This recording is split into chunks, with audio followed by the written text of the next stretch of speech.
I want to ask you a question straight out, flat out. I want you to give me the honest answer.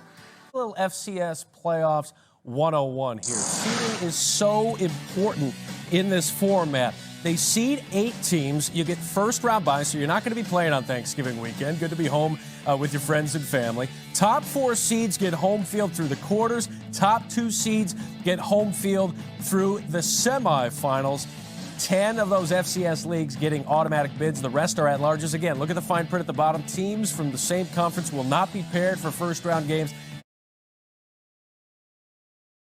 First round. Central Connecticut State lost in the first round in their only other appearance 2 years ago. We'll see if they can get by the Great Danes and earn a matchup with Montana State. Working our way down with the 4 seed Sacramento State. The first round matchup is Austin Peay, the Governors. The Governors. Head coach Mark Hudspeth in his first season. Remember a couple of years ago, Will Healy and company got left out. They had a camera crew there. They were all set.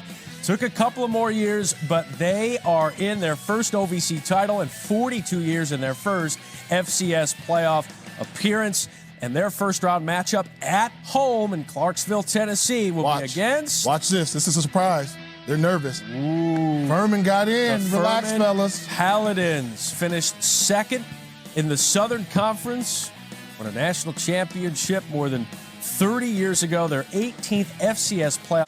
Least you can do is level with me. What are my chances? Not good.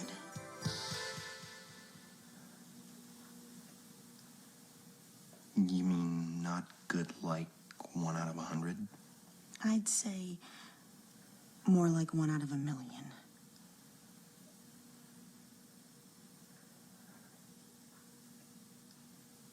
So you're telling me there's a chance? Why not us? Man, it's going to be exciting. As you know, we got a chance to do the story about North Carolina Central basketball last season, which was dope in itself.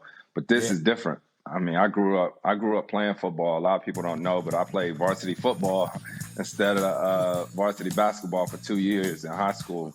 And so you just get to see the camaraderie of these guys. You get to see how they train, how they get ready for their season. And you see what it's like being at a big school like FAMU, and you get to see Willie Simmons as the coach and what that culture is like.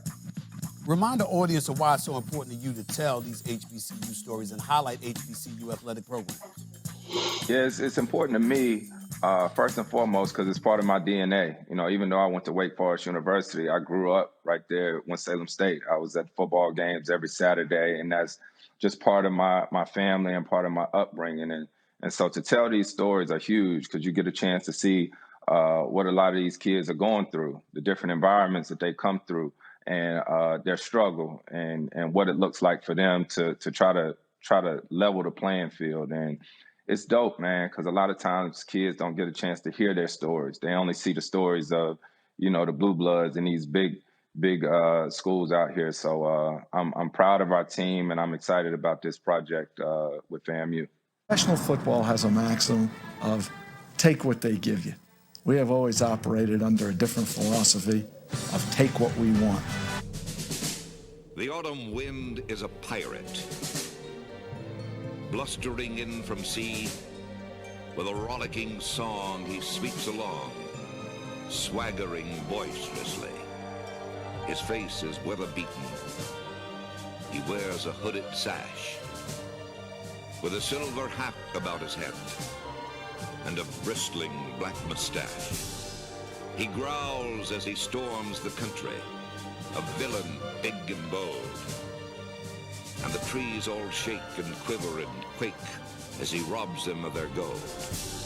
The autumn wind is a raider, pillaging just for fun. He'll knock you round and upside down and laugh when he's conquered and won.